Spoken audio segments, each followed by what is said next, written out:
Hey guys, in this video, I'm going to show you how to add items to Quick Buy in Dota 2.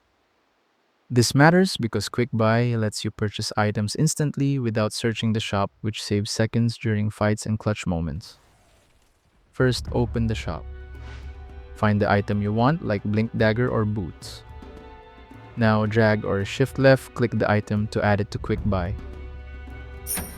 You will see it appear on the lower right side of your screen, just above your gold count. When you have enough gold, press the Quick Buy hotkey to purchase instantly. Blink Quick dagger. Buy is perfect for items you need fast, like buyback components or situational items. You can also add multiple items in your Quick Buy by holding Ctrl plus Shift and left clicking the items you want to add.